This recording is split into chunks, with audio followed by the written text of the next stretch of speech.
Assalamualaikum warahmatullahi wabarakatuh. Innal hamdalillah nahmaduhu wa nasta'inuhu wa nastaghfiruh wa na'udzu billahi min shururi anfusina wa sayyiati a'malina. May yahdihillahu fala mudilla lahu wa may yudlilhu fala hadiya lahu. Wa asyhadu an la ilaha illallah wahdahu la syarika lahu ilahul awwalin wal akhirin. Wa asyhadu anna Muhammadan abduhu wa rasuluh. Allahumma salli wa sallim wa barik ala Muhammad wa ala alihi wa ashabihi wa man ihtadaw bihudahu ila yaumiddin, amma ba'd.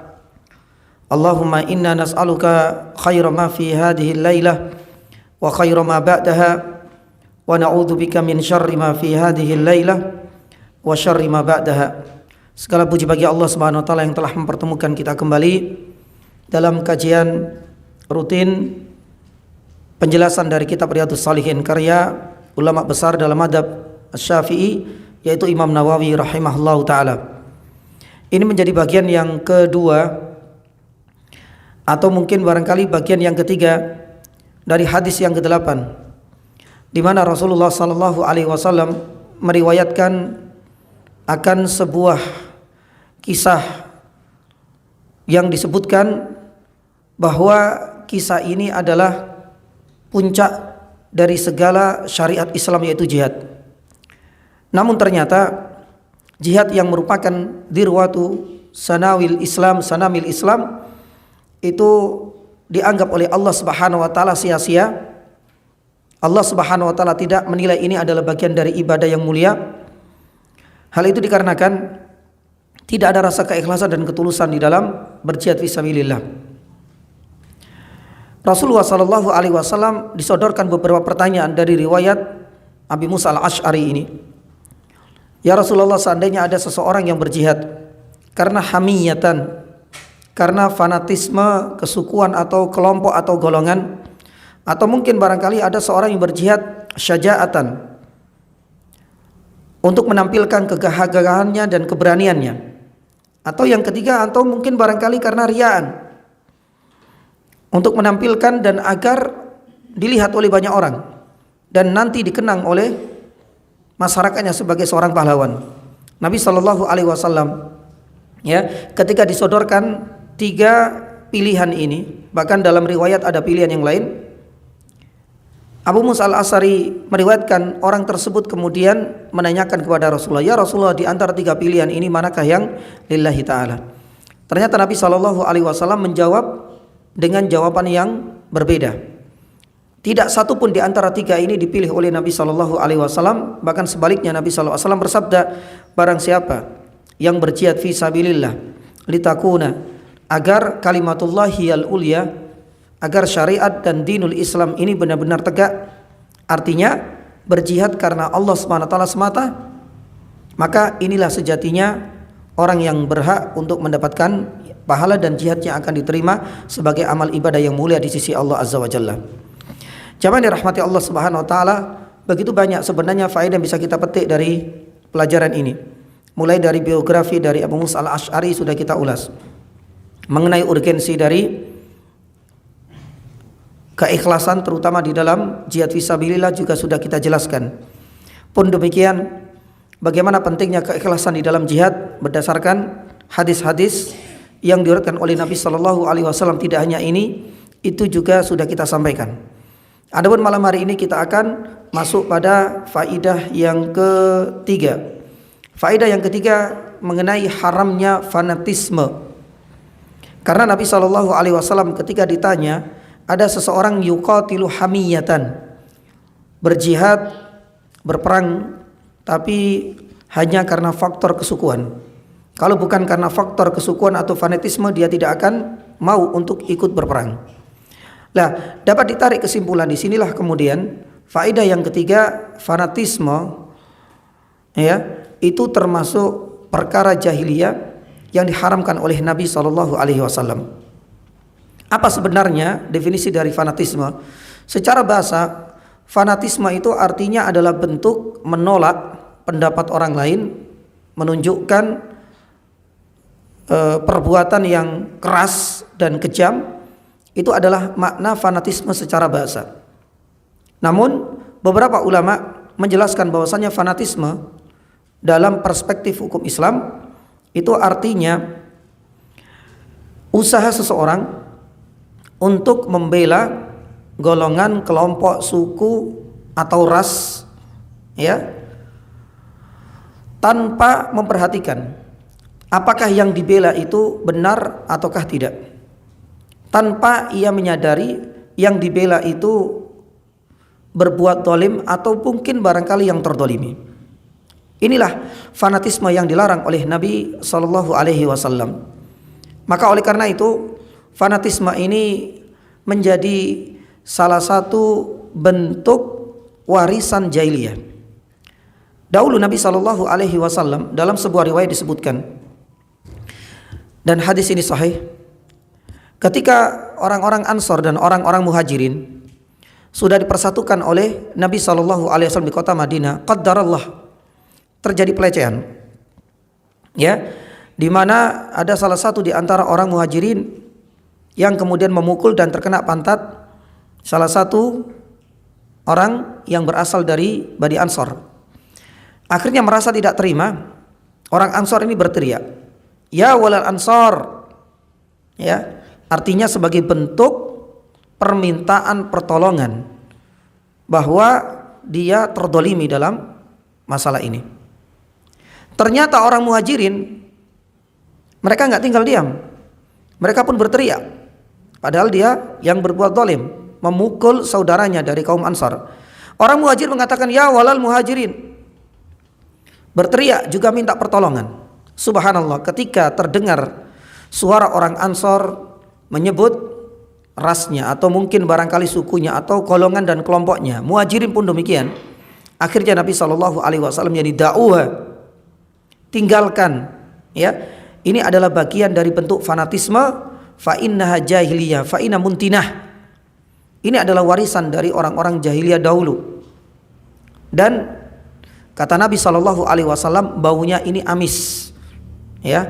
Ini menunjukkan bahwa syariat Islam ini benar-benar menyortir seluruh kebudayaan, adat istiadat yang sekiranya tidak sejalan dengan syariat kita pasti akan dihapuskan oleh syariat kita. Salah satunya adalah fanatisme kesukuan atau kelompok atau golongan ini. Dan banyak. Nabi Shallallahu Alaihi Wasallam terkadang menyebutkan warisan-warisan dari masa-masa jahiliyah yang masih dijumpai di kalangan para sahabat. Salah satunya adalah an-niyahah. An-niyahah itu adalah meratapi orang yang sudah meninggal dengan memukul-mukul kepalanya atau menyobek yakni bajunya. Kata Nabi SAW, ini adalah warisan yakni jahiliyah. Termasuk diantaranya adalah menolak nasab atau mencela nasab keturunan yakni saudaranya atau orang lain. Inilah diantara beberapa hal yang dilarang oleh Nabi SAW, tak terkecuali fanatisme, karena Rasulullah SAW sudah mengatakan ini adalah warisan dari masa-masa jahiliyah dan baunya amis, artinya tidak harum, tidak selayan dan tidak seharusnya bagi seorang muslim, terutama Ansor dan Muhajirin yang kala itu sudah dipersatukan oleh Nabi SAW, masih ya mengulik-ngulik lagi masa lalu mereka sembari menunjukkan kedikdayaan, kekuatan orang Ansor, dan yang lain menunjukkan kekuatan orang-orang yang Muhajirin. Jamaah dirahmati Allah Subhanahu wa taala, berkaitan dengan fanatisme ini para ulama membagi menjadi beberapa jenis, ya. Yang pertama, fanatisme itu yang pertama fanatisme kelompok atau golongan. Ini adalah jenis yang pertama. Ya, mungkin karena kita punya kesamaan ya visi. Ya, kita punya komunitas apa? Ya, komunitas ojek pangkalan ya misalnya, ya nggak ada masalah. Tapi kalau seandainya ya semuanya kemudian dijadikan sebagai satu tujuan, satu niat, ya yang penting kita satu darah, satu jiwa, satu yani darah. Apapun yani kondisinya, kita salah ataupun yani kita benar, ya yang penting perkumpulan komunitas yani ojek pangkalan itu ada di hati kita. Lah, janji setia yani seperti inilah yang menunjukkan ada unsur-unsur fanatisme. Dan ini adalah jenis yang pertama, fanatisme yang berkaitan dengan kelompok atau golongan. Yang kedua, para ulama menyebutkan jenis yang kedua itu adalah fanatisme yang berkaitan dengan suku atau kabilah. Ya, dan inilah yang dilarang oleh Nabi SAW karena Rasulullah SAW sendiri sadar fanatisme kesukuan bangsa Arab itu kuat dan kental sekali. Ya, sekalipun mereka sudah beriman, tapi kadang-kadang susah untuk bisa memisahkan diri mereka dari unsur-unsur fanatisme yang sudah mengakar bertahun-tahun lamanya. Maka oleh karena itu jamaah yang dirahmati Allah Subhanahu wa taala, berkaitan dengan fanatisme inilah kita teringat dengan usaha ya orang-orang untuk mengembalikan lagi, dan itu hampir semuanya ada ya, tidak hanya suku Arab ini saja. Makanya kalau di dalam sejarah dulu ada yang ingin mengembalikan kembali kesukuan yakni Arab yang kita kenal dengan pan-Arabisme. Ya, ini kan kemudian semua turun tangan, terutama di negara yakni Saudi kala itu masih dipimpin MUI-nya Saudi kala itu Syekh Abdul Aziz bin Baz rahimahullah taala. Sampai kemudian mengatakan bahwasanya usaha sebagian orang, artinya oknum orang-orang Arab, ketika ingin mengembalikan lagi ya kesukuan terhadap bangsa Arab, ini adalah sebuah kejahatan dan kriminal terbesar katanya. Ini adalah kejahatan terbesar, ini adalah bentuk kriminal yang tidak bisa dimaafkan. Bahkan ya kala itu ya di Saudi sendiri ketika ada usaha untuk mengembalikan lagi ras atau kesukuan, fanatisme kesukuan yang di bangsa Arab lewat bendera pan yakni Arabisme, kala itu kalau tidak salah masih Raja Fahad yakni rahimahullah taala, itu sampai turun tangan yakni juga ya, kemudian diekspos oleh banyak media dan mengundang yakni banyak jurnalis dan banyak wartawan. Di sini beliau menyampaikan bahwasanya kalian orang-orang Arab itu tidak memiliki nilai sama sekali katanya. Itu yang diucapkan oleh seorang raja. Kalian bangsa Arab itu enggak punya nilai dan martabat sama sekali kalau bukan karena Islam. Seakan-akan yakni Raja Fahad kala itu mengingatkan masa lalu dulu. Bagaimana dulu sebelum Islam datang, subhanallah ya, fanatisme kesukuan itu ternyata tidak mampu untuk membendung tentara bergajah. Ini kalau seandainya kita ulas dalam sejarah atau sirah nabawiyah, kita akan kaitkan dengan itu juga. Coba kita lihat, semuanya tidak bisa bersatu. Semua ras atau kabilah masing-masing berusaha untuk membendung, tapi qadarallah masya ma'afal, usaha mereka gagal total. Yang akhirnya pasukan yang bergajah pun mampu bisa merangsek sampai kemudian mendekati Ka'bah. Nah, disinilah kemudian Raja Fahad ingin mengingatkan kembali bagaimana masa lalu kalian semua bangsa Arab dahulu. Itu enggak ada yang menghargai. Bahkan orang-orang Romawi, orang-orang Persia pun tidak tertarik dengan kalian. Kalian yang dulu hidup, maaf, dalam keterpurukan, ya, hidup pedalaman, dianggap sebagai yakni bangsa primitif. Pun demikian suka perang. Karena fanatisme kesukuannya sangat kental. Sedikit-sedikit perang, sedikit-sedikit kemudian yakni berjihad. Maka disinilah Raja Fahad mengingatkan kembali, kalian semua itu tidak memiliki nilai sama sekali. Bangsa kalian dan bangsa kita, bangsa Arab, dan itu bangsanya dia sendiri. Ya, itu kalau bukan karena Islam, pasti ya Allah Subhanahu wa taala tidak akan mengangkat sampai derajat ini saat ini yang bisa kita rasakan. Pun demikian dengan bangsa-bangsa lain yakni jamaah. Yani hati-hati, karena ini adalah bagian dari unsur yakni jahiliyah. Ini adalah di antara penyakit jahiliyah yang hingga saat ini masih kita jumpai. Mungkin lewat ras yakni suku. Di Indonesia kan paling banyak sebenarnya sukunya. Ya, maka jangan sampai fanatisme kesukuan itu muncul hanya dikarenakan satu rasa, satu jiwa, dan mungkin satu darah. Ini adalah jenis yang kedua, yaitu fanatisme dalam hal suku yang sama atau kabilah yang sama. Yang ketiga, para ulama mengatakan bisa jadi fanatisme itu berbentuk madhab, ya, dalam ilmu fikih, yakni misalnya itu yang paling yakni sering kita jumpai. Siapa sangka kita mengenal 4 madhab atau mungkin barangkali 5 madhab. Ada madhab Hanafi, madhab Maliki, ada madhab Syafi'i, dan madhab yakni Hambali. Subhanallah, Syekh Al-Albani rahimahullahu ta'ala pernah menuturkan bagaimana fanatisme madhab ini juga pernah terjadi. Beliau sampaikan beberapa kisah. Salah satu yang kisah ketika salah satu madhab itu sudah berpuluh tahun menjadi imam. Ya, banyak orang yang tertarik, banyak orang yang suka dan terkesima dengan suara dan bacaan imam tersebut. Tapi subhanallah, ya, suatu hari imam ini diganti. Qaddarallah, madhabnya beda. Yang disampaikan oleh Syekh Albani rahimahullah ta'ala mengatakan sampai masyarakatnya itu bubar, nggak ada yang mau. Nggak ada yang mau menjadi makmum untuk imam yang baru gara-gara madhabnya yang beda. Ya, bahkan tidak sampai berhenti pada perkara sholat.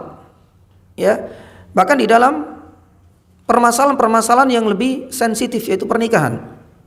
Ya, sampai tidak ada yang mau antara madhab yakni Maliki atau Hanafi dengan yakni Syafi'i itu nggak mau menikahkan misalnya putrinya, sedangkan bapaknya madhab Syafi'i dinikahkan dengan seorang laki-laki sekalipun dia adalah seorang alim ulama, tapi gara-gara beda yakni madhab. Dan itu bukan yakni cerita dan karangan Syekh Albani rahimahullah ta'ala, dan itu sudah sejak yakni zaman yakni dahulu. Maka oleh karena itu jamaah yang dirahmati Allah Subhanahu wa taala, terkadang kita juga masih jumpai di zaman ini. Ya, hanya karena faktor yakni angkat tangan ketika yakni takbir itu sudah mulai gremeng. Ya, mungkin karena faktor yang paling sering yakni basmalah dikeraskan ataukah tidak sudah mulai pecah kongsi, sudah kita nggak usah sholat di sini, yang sana pun yakni sama. Ya, padahal ini adalah permasalahan tanawwu, perbedaan di kalangan para ulama yang sifatnya variatif. Berbeda kalau seandainya kita sholat maghrib dan yakin ini sholat maghrib yang barusan, tapi ternyata dia punya mazhab yang lain, sholat maghrib 4 rakaat, sedangkan kita meyakini 3 rakaat. Pasti kalau ini sudah tidak bisa kita bersatu. Tapi kalau seandainya selama 3 rakaat sama jumlah rakaatnya, gerakannya sama, hanya pada satu permasalahan yang masih khilafiyah. Mungkin yang satu takbirnya sejajar dengan telinga, ada yang di sini. Ketika bersedekap ada yang di dada, ada yang di perut, dan ada yang agak ke bawah. Ketika i'tidal ada yang kemudian ya tangannya itu disedekapkan, ada yang tidak. Bahkan ketika tasyahud ada yang digerakkan yakni jarinya dan ada yang tidak. Itu kadang-kadang sering kali menjadi ya sumber masalah. Lah, ini adalah sebenarnya benih-benih fanatisme. Dalam hal apa? Dalam hal madhab. Ini yang ketiga. Adapun yang keempat, jamaah yang dirahmati Allah Subhanahu wa taala, ya, para ulama mengatakan at-ta'assub al-unsuri, yaitu biasanya dikaitkan dengan fanatisme dalam hal asal muasal atau mungkin asal daerah. Ya, asal daerah. Kita sama-sama dari Jember, ya, pokoknya satu jiwa satu yani rasa. Ya, selama yani sana meskipun dari suku manapun, kelompok manapun, ya kalau bukan yani dari yani Jember atau dari ini dari mana ya Pak? Desa apa ini Pak? Yani pokoknya ya kita serang, ya pokoknya satu kita, satu darah, satu jiwa, satu tujuan, dan begitulah seterusnya. Lah, kata para ulama at-ta'assub al-unsuri, ya, berkaitan dengan asal daerah misalnya, asal kampung yang sama, yang kemudian tanpa melihat apakah yang kita bela ini benar-benar ya di atas hak atau di atas kebatilan. Dia posisinya itu orang yang terdolimi ataukah orang yang mendolimi, itu enggak jadi soal. Yang penting satu daerah, satu asal perkampungan dengan saya, hati-hati. Ini adalah benih-benih ya, benih-benih fanatisme yang keempat. Adapun yang kelima, yang terakhir, para ulama ya, menyebutkan di antara yakni bentuk fanatisme yang lain itu adalah fanatisme karena kesamaan pemikiran. Ya, kesamaan pemikiran dalam skup yang kecil maupun dalam skup yang lebih yakni luas. Ya, kadang-kadang kita sama-sama pemikiran, yakni satu visi nih kayaknya. Ya, ini satu apa istilahnya anak-anak muda saat ini tuh?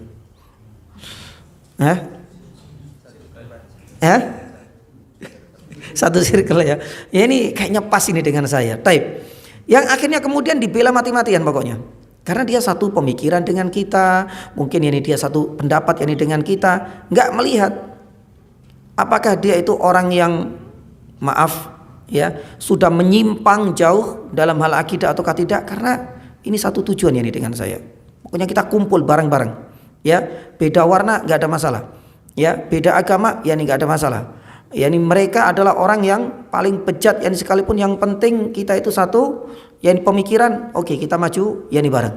Lah, hal-hal seperti ini juga dikhawatirkan. Makanya para ulama mengatakan ini pun bagian dari bentuk yang kelima. Ya, benih-benih fanatisme itu akan muncul. Apalagi kalau seandainya sampai ada janji setia, ada baiat dan lain sebagainya, masalah di kemudian hari. Maka oleh karena itu jamaah dirahmati Allah Subhanahu wa taala, kita harus lebih waspada, hati-hati dengan fanatisme yang tanpa kita sadari, ya, terkadang tanpa kita sadari ucapan ini menunjukkan fanatisme kesukuan atau kelompok atau golongan. Tanpa kita sadari mungkin lewat perbuatan kita. Mungkin tanpa kita sadari lewat tulisan-tulisan kita yang masih, ya, berbau unsur-unsur yakni fanatisme. Lah, di sini ada satu hal yang ingin saya garis bawahi. Ya, terus bagaimana kalau seandainya kita ta'assub pada agama kita? Itu tidak dikatakan ta'assub. Ini adalah bagian dari apa? Yani ittiba. Ini adalah bagian dari iltizam. Gak ada ta'assub yani kepada agama. Ya, seandainya kita ingin memperjuangkan syariat ini, kita ingin lebih taat kepada Allah, kita ingin benar-benar, ya, menjalankan sunnah-sunnah Nabi Shallallahu Alaihi Wasallam. Para ulama ini tidak dikatakan sebagai ta'assub, tapi ini adalah bagian dari ittiba. Ini adalah bagian dari kita iltizam yani bidinil Islam. Ya. Karena ta'assub sebagaimana tadi sudah kita sampaikan definisinya apa? Ya, yang penting ta'assub itu serampangan banget. Dia enggak melihat yang dia bela, yang dia tolak, yang dia ini apakah hak ataukah kebenaran. Yang penting karena kita satu kelompok, satu circle, satu, ya, komunitas, satu ras dan lain sebagainya. Dia enggak melihat itu semua. Tapi kalau dalam agama dinul Islam, inna dina indal Islam, itu pasti benar. Maka berarti ketika kita benar-benar iltizam kepada dinul Islam itu tidak disebut sebagai yani ta'assub. Lah, adapun yang terakhir yani jamaah yang dirahmati Allah Subhanahu wa taala, apa sebab benih-benih ta'assub ini muncul pada diri kita? Itu banyak. Kita sebutkan 3 saja. Di antara sebab-sebab, ya, tersemainya benih-benih ta'assub, karena hampir kita itu memiliki sebenarnya, ya, memiliki benih-benih yani ta'assub, tapi hanya saja menunggu waktu, ya, menunggu waktu. Lah, ada beberapa hal yang memantik benih-benih ta'assub pada diri kita ini, akhirnya kemudian tersemai, yang akhirnya kemudian, ya, berkembang, yang akhirnya kemudian menjalar kemana-mana. Tanpa kita sadari kita sudah masuk dalam dosa besar. Kata Rasulullah SAW, inhamuntina, ini sangat amis yani baunya. Yang pertama, sebab yang pertama kata para ulama itu adalah karena faktor, ya, percaya diri yang berlebihan. Ya, hal inilah yang terjadi pada Fir'aun.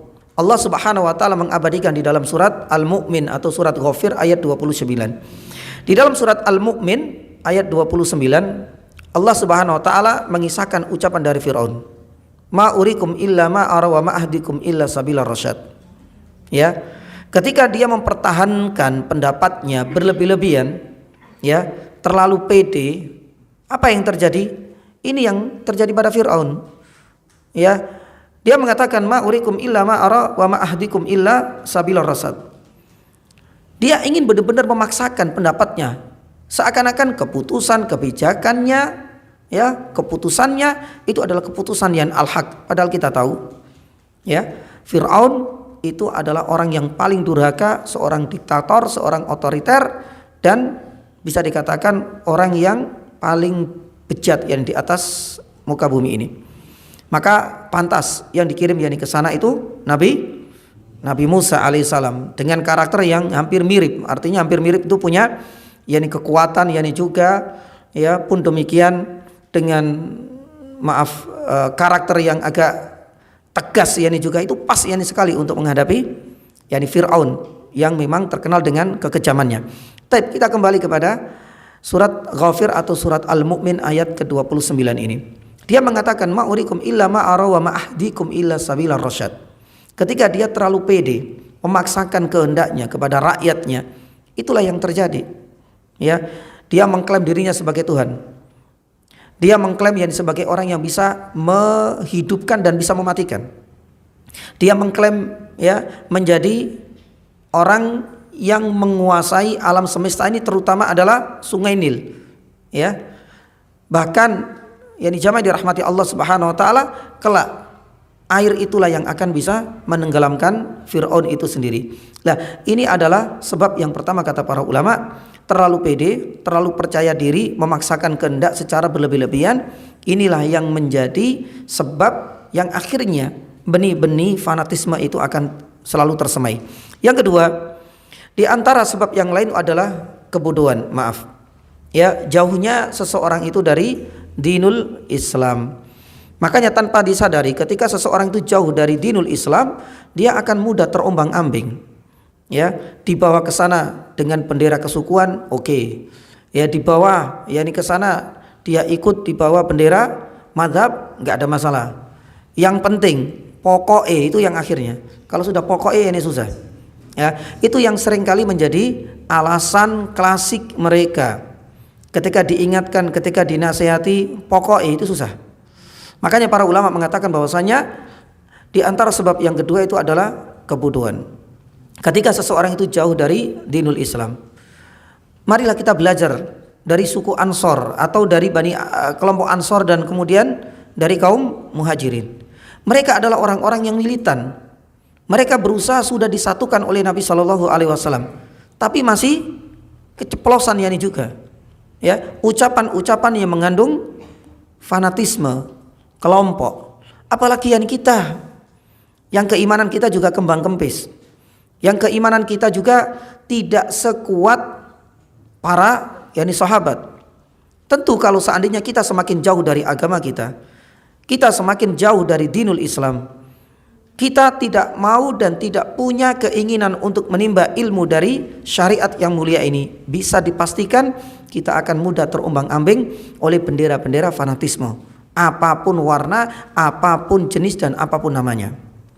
Ya, dan ini adalah sebab yang kedua. Adapun sebab yang terakhir, para ulama yang mengatakan, dan mudah-mudahan ini tidak terjadi pada diri kita, yaitu ketika seseorang itu mengkultuskan ya figur, ya, ketika seseorang itu mengkultuskan individu dan bersikap berlebih-lebihan yakni kepadanya, ya, pokoknya kalau enggak yang ngisi dokter fulan, wah, enggak marmu satu. Kenapa kita sampaikan seperti itu yakni jamaah? Ya, karena itu sebenarnya bisa memantik, ya. Makanya dahulu, ya, dan itu juga masih terjadi hingga saat ini. Ketika seseorang itu melihat kepada figuritas ini saja, apapun, jadi akhir-akhirnya apa yang keluar, maaf ya, apa yang keluar dari lisannya itu seakan-akan sabda, seakan-akan wahyu nantinya. Ya, nggak ada yang salah dari si fulan ini karena dia sudah terlanjur, sudah kadung mengkultuskannya. Dan ini ternyata menjadi benih yang akhirnya nanti tumbuh subur fanatisme itu. Maka oleh karena itu jamaah yang dirahmati Allah Subhanahu wa taala, kalau dalam perkara dunia itu masih mending. Ya, tapi ingat fanatisme itu juga karena perkara-perkara ukhrawi sebagaimana kita sampaikan yani tadi. Yani pokoknya opo jarani ustadz ini, yes. Manut opo jarani dokter ini pokoknya. Ya, salah benar itu menurut yani dia. Tidak dilihat dari ya neraca kebenaran yaitu Al-Quran dan yani sunnah, yang akhirnya apa yang keluar dari lisannya itu seakan-akan ya setara dengan wahyu atau sabda ilahi waliyadzubillah, dan itu ada dan banyak kita jumpai yani jamaah. Maka oleh karena itu hati-hati yani terhadap ini semua. Maka para ulama sudah mengingatkan yani bahwasanya al-haq ya itu tidak melihat kepada yani figur. Al-haq itu bisa berasal dari siapapun. Ya, ketika kita punya kaidah seperti ini, maka kita akan lebih marem sebenarnya. Kebenaran itu benar-benar tidak terkotak-kotakan hanya pada si fulan A, si fulan B, tidak. Maka kebenaran dari manapun ketika punya kita kaidah seperti itu, insya Allah kita akan mudah untuk menerima. Sekalipun kebenaran itu yang mengucapkannya itu adalah iblis. Ya, makanya Nabi SAW, coba kita lihat bagaimana responnya ketika Abu Hurairah radhiyallahu taala anhu ya hampir setiap malam itu ketemu dengan yani iblis, yani jin. ya, yang ingin mencuri harta dari Baitul Mal yang kala itu Abu Hurairah ditunjuk oleh Nabi Shallallahu Alaihi Wasallam sebagai penjaganya. Ya, intisarinya kisah ini berakhir ketika suatu malam, ya, iblis ini mengajari Abu Hurairah satu doa yang mulia untuk selalu dibaca sebelum tidur, yaitu ayat kursi. Taib, esok harinya disampaikan kepada Nabi Shallallahu Alaihi Wasallam. Coba kita lihat. Nah, kalau seandainya kaidahnya Nabi Shallallahu Alaihi Wasallam, kebenaran itu harus melihat kepada figuritas, pasti Nabi Shallallahu Alaihi Wasallam pasti akan mengatakan kepada Abu Hurairah, abaikan saja. Lawang iblis kok, masa ya digugu, masa ya didengar ucapannya, pasti akan seperti itu sabdanya. Tapi ternyata tidak. Nabi Shallallahu Alaihi Wasallam mengatakan bahwasanya shadaqaka, yang disampaikan itu benar. Wa huwa kadzub, meskipun ya orangnya itu suka berdusta atau berbohong. Coba kita lihat bagaimana Nabi Shallallahu Alaihi Wasallam adil dan bijak di dalam menyikapi kebenaran, karena kebenaran itu bisa muncul, bisa keluar, bisa datang dari siapapun. Dan ketika seseorang itu tidak mengkultuskan seorang figur tertentu, seperti inilah orang itu akan bisa adil di dalam menyikapi segala hal. Tapi kalau seandainya dari awal sudah mengkultuskan, mungkin si fulan ini, mungkin ya barangkali masjid ini, masjid juga bisa loh ya. Kalau enggak di masjid itu enggak, ya nimar. Pokoknya yang paling sunnah 100%, ya mungkin itu bah muda misalnya di masjid ini misalnya. Hati-hati ya ini juga. Ya, ketika seseorang itu mengkultuskan sesuatu, ustadz, fulan, individu, ya, atau mungkin barangkali ya, instansi. Ya, hati-hati. Pengkultusan inilah sebenarnya sebab utama juga yang bisa menyemai benih-benih yakni fanatisme. Taib. Jamaah yang dirahmati Allah Subhanahu wa taala, saya rasa cukup untuk faedah yang ketiga akan haramnya fanatisme. Baik dari sisi definisinya, baik dari sisi jenis-jenisnya dan macam-macamnya tadi, maupun dari sebab-sebabnya. Sebab-sebabnya sebenarnya cukup banyak. Ada beberapa ulama yang menyebutkan sekitar 10 lebih. Tapi saya sebutkan 3 yang ini saja. Ketika seorang terlalu pede, percaya diri berlebih-lebihan, dan itu yang terjadi pada Fir'aun, tadi sudah kita sampaikan. Pun demikian, yang kedua, karena kebodohan jauhnya seseorang dari agama Islam, yakni enggan untuk menimba ilmu sedalam-dalamnya, ataupun yang ketiga ketika mengkultuskan sesuatu, figur, individu, tempat, maupun apapun lah. Kemudian faedah yang keempat yang bisa kita petik dari hadis ini yang diriwayatkan oleh Abu Musa Al-Asy'ari radhiyallahu taala anhu, beliau mengatakan yuqatilu riya'an. Ya, di sini kita akan membahas tentang riya. Ya, apa itu riya? Ya, apa itu jenis-jenis riya? Ya, kemudian nama lain dari riya. Ya, pun demikian bagaimana riya itu ketika ya bersatu dengan amalan yakni ibadah. Bagaimana hukumnya? Ya, termasuk diantaranya adalah taubat yakni dari riya. Apakah riya itu perlu ditaubati ataukah tidak? Nah, ini juga ada silang pendapat di kalangan para ulama. Mungkin sebagian nanti kita akan sampaikan, sebagian yang lain insyaallah nanti kita akan sambung pada pertemuan yakni selanjutnya, karena masih ada yakni apa? Syaja'atan. Nabi Shallallahu Alaihi Wasallam mengatakan syaja'atan itu termasuk di antara bentuk yang bisa memalingkan seseorang dari ketulusan dan keikhlasan. Terbukti Nabi SAW enggak memilih ini. Ketika ditanya, ya Rasulullah yuqatilu syaja'atan, ada orang yang berperang tapi untuk menunjukkan keberanian. Ternyata keberanian ya artinya orang yang menampilkan sesuatu yang baik, ibadah, tapi karena faktor keberaniannya, ingin menampilkan keberaniannya, ternyata tidak dihargai oleh Allah Subhanahu wa taala. Lah itu juga nanti kita akan bahas. Apa hakikat dari keberanian, agar keberanian yang ada pada diri kita itu tidak yakni sia-sia. Termasuk di antara yang lain adalah keistimewaan Nabi sallallahu alaihi wasallam diberikan jawami yakni al-kalim. Taib. Berkaitan dengan riya, ini yang keempat. Sebagian yakni saja kita ulas. Riya, apa sih definisi dari riya itu sendiri? Ya. Riya secara bahasa itu adalah ya adanya keinginan seseorang untuk dilihat. Memang tidak jauh beda dengan makna secara istilah. Para ulama menyebutkan bahwasanya riya itu kan artinya dilihat. Jadi menampilkan amalan soleh atau ibadah ya bukan karena Allah, Ya, baik dalam bentuk perbuatan maupun perkataan maupun penampilan. Ya. Jadi menampakkan amalan ibadah atau amal soleh bukan karena Allah, baik lewat perbuatan. Ya, yang biasanya sholatnya cepet-cepetan, ya ini hari ini sholatnya luar biasa sekali. Rukuknya kenceng banget, artinya lama. Sujudnya pun yani demikian. Ya, lah hal-hal seperti ini termasuk bentuk riya dalam wujud apa? Perbuatan.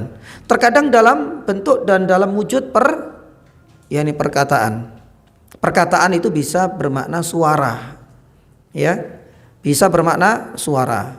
Mungkin ya para wanita bersuara mendayu-dayu.